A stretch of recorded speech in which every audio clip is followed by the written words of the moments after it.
Hey guys, welcome to Double Take, our review show. Today we have... Batman Arkham Oranges. Yes, oranges. What? Oranges. Origins.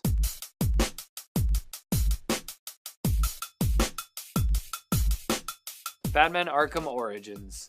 But it's the third title in the Batman Arkham series of games, actually. So there was Arkham Asylum and Arkham City, and then now Arkham Origins. And it focuses on a prequel storyline to Arkham Asylum and Arkham City. So it's actually before those two. Yeah. So as the game progresses, you get a closer look on how things came to be for the Cape Crusader in his earlier years. So it's kind of interesting in that regard. People aren't so afraid of him as they are in the later games. In Arkham City and Arkham Asylum, you just show up and people are like, "Oh no, it's Batman!" But in this one, it's like, "What's that? Oh, who is that? He's a monster!" Blah blah blah. So it's like they don't really know who he is. Yeah, and his relationship with Alfred is kind of strained because he knows that he's Batman, but he's just gotten into it. He's not really approving. So he's like, do you really need to go out and fight people? It's Christmas Eve. Come on. Batman's like, shut up, Alfred. But it's Christmas Eve, yeah. So Black Mask has hired 8 assassins to kill Batman. So they're all in Gotham City and they're all going after him. And it actually takes place in Gotham City. It's something that's very interesting that I should mention right away. Batman was voiced by Kevin Conroy in both the animated series and in City and Asylum because he's Batman. And when you hear his voice, it's like he's Batman. And when I played this game, I actually couldn't really tell because I was playing it, I didn't really notice, and then halfway through my playing, I was like, wait a sec, that's not Kevin Conroy. It's if you guys don't know, Keys is actually a big fan in terms of voice acting. Oh, stuff. Right, yeah. Well, so my dad's a voice actor. Yes. So, and I've gotten into it a little bit, and then Mark Hamill, who did the Joker, is actually not here anymore either. So yeah. Batman's voiced by Roger Craig Smith, who is actually Ezio in Assassin's Creed.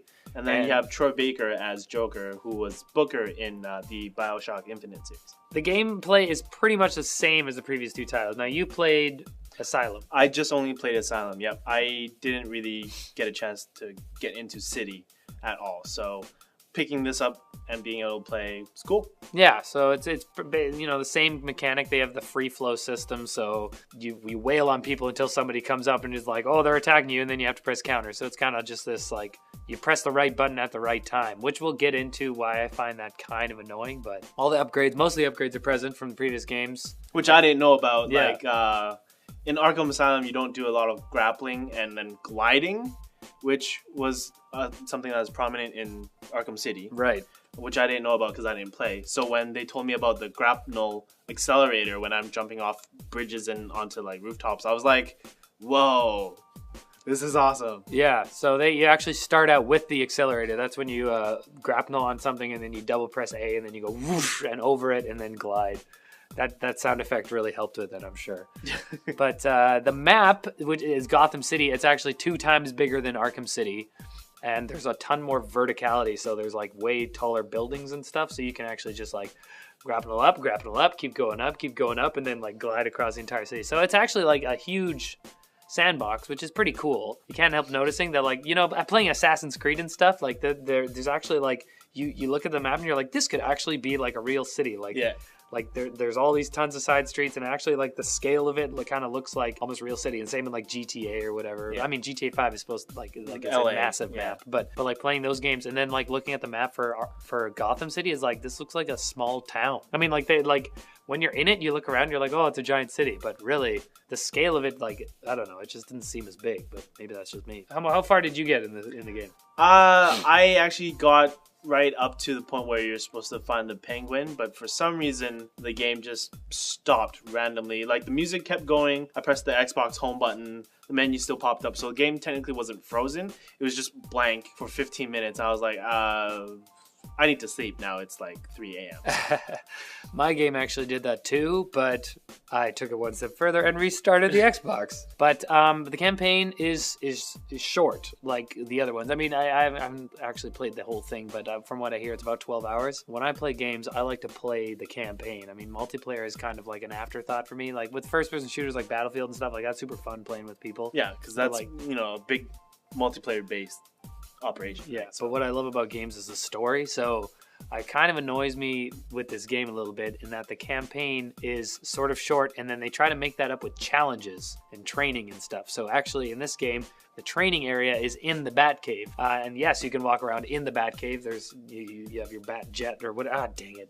I don't know. Remember Batwing. The Batwing, yeah. Bat Jet.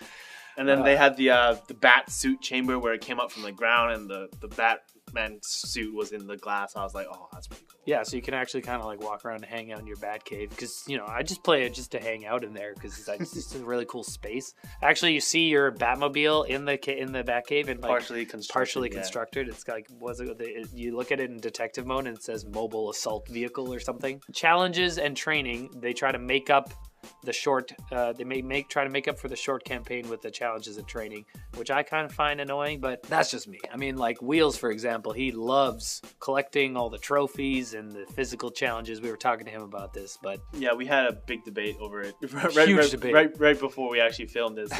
Feelings Wheels feelings were hurt. Wheels was like, well, but what about this one and this one? And we were like, yeah. Okay, so on to combat, the free flow system. So it's basically the same.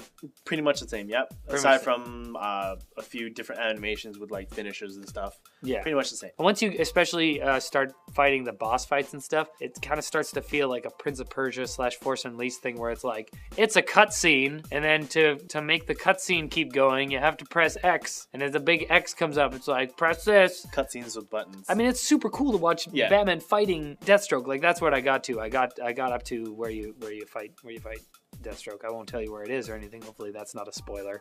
Spoiler alert. But maybe. Like watching the fight is like, wow, this is a super cool fight. But it's like after a while, it's like, okay, so this is a cutscene, and I'm pressing buttons once in a while. In terms of combat, pretty similar to the previous ones. And the whole detective mode where you go to crime scenes, you know, look at case files. You have the evidence scanner.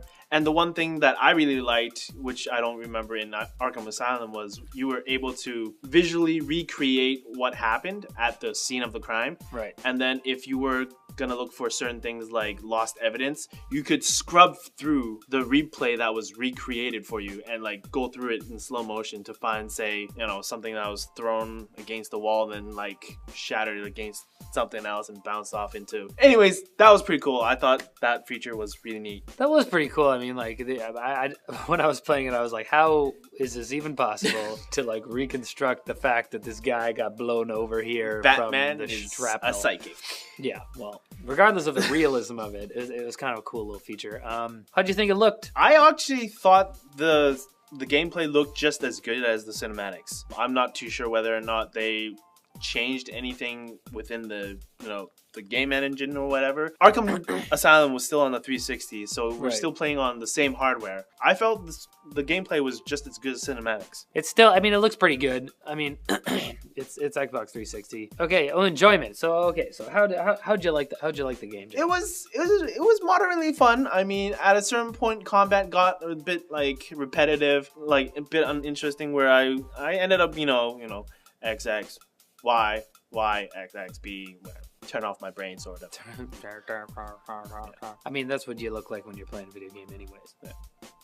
Like I mentioned, the crime scene scrubbing, I actually really enjoyed that, so I'm glad they put that in. For me, I find the combat really fun. Like just the parts where you're just in a ton of people and they're just surrounding you and you're just like, all right, let's do this. And there's like, you just like start like dealing out pain. Like that's really cool to me. It kind of reminded me of like a Jackie Chan movie where he's like going to save the day, but there's like 15 different criminals he's got to go against. And what I'm trying to say is Batman is Jackie Chan. It was really fun flying around the city for me, like, grappling on stuff, going around, gliding. Like that's really fun. The ability to get around the environment like that. It's a sandbox, but to me it just didn't seem like as good of a sandbox as other sandbox games. So it's like it was just that little bit missing. Like Assassin's Creed has that, and GTA have the giant map. Skyrim, it's like, okay, those are sandbox games you can run around, but this is like, it's kind of like they took a platformer level centric game and just kind of put it in an open area.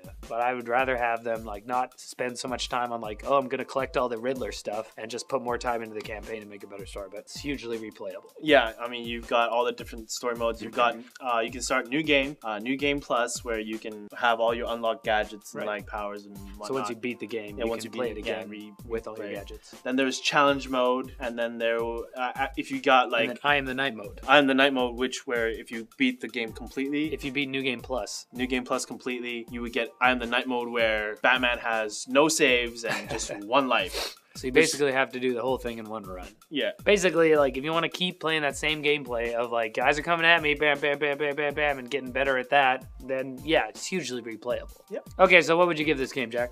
I would give it 3.5 Mohawks out of 5. You're rating in Mohawks, eh? Yeah, rating in Mohawks. Okay, well, I guess I'll rate in hipster glasses since I have crazy hipster glasses. I'm giving it 3 out of 5 hipster glasses. So yeah, overall, pretty good game, but for me, leaves something to be desired. All right, thanks for watching our double take review of Batman Arkham Oranges, guys. Oranges? Pick up Origins. If you've picked up Arkham Oranges, you've got the wrong game. Take it back and ask for Origins. That's actually this is actually a much better than the citrus version. And if you like this video, don't forget to subscribe. Bye.